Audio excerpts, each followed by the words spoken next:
खबर जयपुर से है, जहां पर अब ट्रांसपोर्टर्स जो हैं वो सांकेतिक हड़ताल पर हैं। पेट्रोल डीजल की बढ़ती कीमतों की वजह से उनके कारोबार पर असर पड़ा है, जिसको लेकर जयपुर में 2 घंटे काम बंद कर अपना विरोध जताएंगे। रोड सेस और टैक्स कम करने के लिए जिला कलेक्टर को ज्ञापन भी सौंपेंगे। डीजल कीमतों में इजाफे से उनको ज्यादा परेशानी का सामना करना पड़ रहा है, क्योंकि लागत भार जो है वो नहीं निकल पा रहा है। किश्तें नहीं भरने पर सीज किए जा रहे हैं उनके ट्रक, जिसकी वजह से विरोध में उतर आए हैं। अंकित हमारे संवाददाता इस वक्त हमारे साथ जुड़ गए हैं। अंकित, अब ट्रांसपोर्टर्स भी सांकेतिक हड़ताल कर रहे हैं, समस्याएं और बढ़ती जा रही हैं।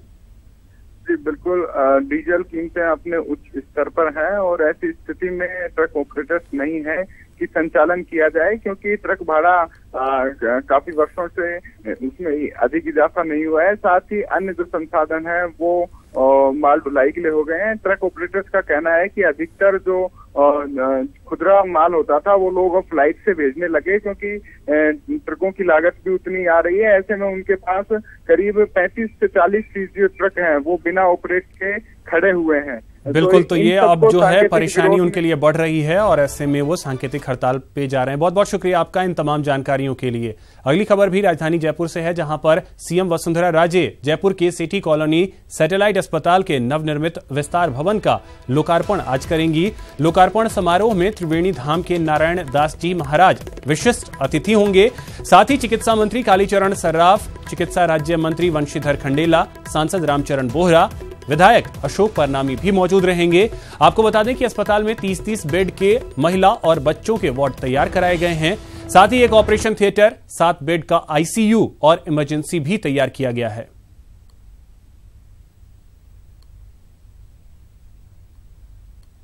तो मुख्यमंत्री वसुंधरा राजे आज इसका लोकार्पण करेंगी।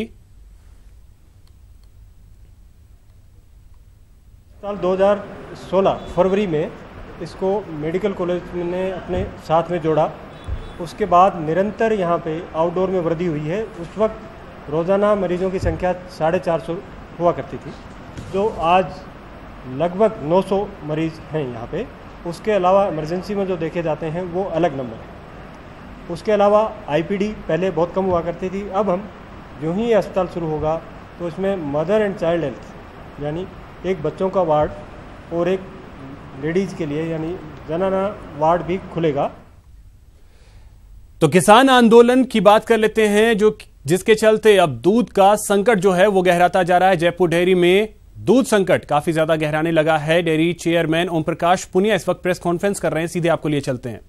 डीजी को पत्र लिखा हमने, एसपी साहब को लिखा, इधर कमिश्नरेट में हमने बात करी और सबसे संपर्क किया तो हमको थोड़ा थोड़ा सहयोग पुलिस का मिलने लगा। लेकिन बहुत बड़ी बात यह है कि हमारे ज़्यादातर दूध जो है वो चिलिंग प्लांटों से आता है, जिसको हम बीएमसी का बल्क मिलर कहते हैं। बल्क में जो कूलर्स हैं वो हमारे जयपुर संघ में नियर बाई 650 के आसपास है। तो जब एक टैंकर एक बीएमसी से दूसरी बीएमसी को जब टैंकर जाता है तो वहाँ हमको किसी तरह का सहयोग किसी भी ओर से नहीं मिल रहा है। जब पुलिस को टेलीफोन करते हैं तो निश्चित तौर पे पुलिस पहुँचती है, लेकिन पहुँचने में देर हो जाती है। उससे पहले जो 10-5 जो न्यूसेंस हैं, सामाजिक लोग हैं, जिनके जो गांव के भी नहीं हैं, मोटरसाइकिलों पे फिर रहे हैं, कोई गाड़ियों में फिर रहे हैं, कोई मुंह पे कपड़ा बांध के फिर रहे हैं, वो हाथों हाथ पुलिस के पहुँचने से पहले ही दूध को बिखेर देते हैं और उसके बाद में भाग जाते हैं। तो मेरी कल रात को 10:30 बजे एसपी डॉक्टर रामेश्वर सिंह जी से बात हुई थी। उन्होंने मुझे पूरा आश्वस्त किया था कि आपको कहीं कोई दिक्कत आए तो आप हमको संपर्क करना। जो अब पुलिस की नफरी गांव में कम है, थाने बहुत दूरी पे हैं, कमिश्नरेट जो है वो उत्तर और दक्षिण 2 भागों में बटा हुआ है। अभी हमको चाकसू साइड में कहीं कोई मदद ही नहीं मिल रही पुलिस की, ना हमको कहीं चाकसू में मिल रही है, ना हमको फागी में मिल रही है, ना हमको कोटखादा में मिल रही है, ना हमको बस्सी में मिल रही है, ना हमको तुंगा में मिल रही है। ये नॉर्थ जयपुर के अंदर तो फिर भी पुलिस सक्रिय है, कमिश्नरेट भी सक्रिय है और ग्रामीण पुलिस है वो भी सक्रिय है, लेकिन ये जो साउथ का एरिया है वहाँ पिछले कल से ये थोड़ा सा मामला शुरू हुआ। उससे पहले आपके साउथ जयपुर ग्रामीण के अंदर इस तरह की कहीं नौबत नहीं थी।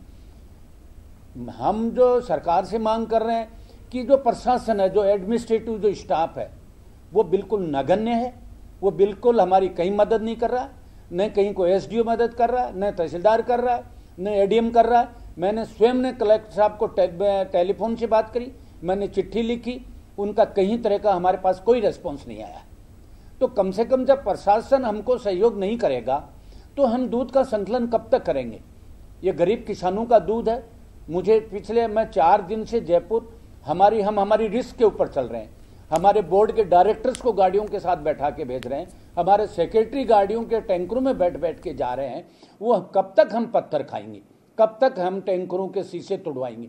कब तक जमीन पे दूध को हम बर्बाद होते देखेंगे? आज मुझे कम से कम जयपुर संघ को 1 करोड़ रुपए का ऊपर से नुकसान हो चुका है। तो क्या इस दूध की सरकार भरपाई कर देगा? प्रशासन भरपाई कर देगा? पुलिस प्रशासन भरपाई कर देगा? वो सारा नुकसान तो जयपुर संघ को ही उठाना पड़ेगा। मैंने सीएस साहब को भी मेल किया था, अभी तक हमारे पास इसका कोई रेस्पॉन्स नहीं आया है। और मुझे प्रभुलाल जी सैनी साहब मंत्री जी ने जरूर टेलीफोन से पूछा था और उन्होंने कहा था कि कहीं सहयोग की जरूरत हो तो आप मुझे, अकेले राजस्थान सरकार के मंत्री हैं जिन्होंने मुझसे संपर्क किया, और मैं उनकी इस बात का प्रशंसा करता हूं कि वो डेयरी के बारे में बहुत ज़्यादा चिंतित रहते हैं। लेकिन जिस तरह से प्रशासन चल रहा है और जिस ढंग से हमने कल ये मांग करी थी कि हमारे टैंकर का कम से कम 15 टैंकरों का हमारा नुकसान हो गया, शीशे तोड़ दिए, हमारे वाल तोड़ दिए। हम कह रहे हैं कि अब हमने इमरजेंसी, मेरे बोर्ड की मैंने बैठक बुलाई है अभी। तो अभी आप सुन रहे थे प्रेस कॉन्फ्रेंस। चलिए अब रुक करते हैं अगली खबर की ओर। जयपुर से अगली खबर, जहां पर एयरपोर्ट पर कस्टम विभाग की कार्रवाई सामने आई है। कस्टम विभाग ने 378 ग्राम सोना पकड़ा है। Bangkok Jaipur Thai Air Asia की फ्लाइट से यह सोना पकड़ा गया है। कस्टम ने दिल्ली निवासी खालिदा अली से ये सोना पकड़ा है। कस्टम आयुक्त डॉक्टर सुभाष अग्रवाल के नेतृत्व में ये कार्रवाई की गई है और एक्सक्लूसिव तस्वीरें हम आपको इस वक्त दिखा रहे हैं जो सोना पकड़ा गया है। ये कस्टम विभाग की कार्रवाई राजधानी जयपुर के एयरपोर्ट पर की गई है और खालिदा अली नाम की महिला से ये सोना पकड़ा गया है।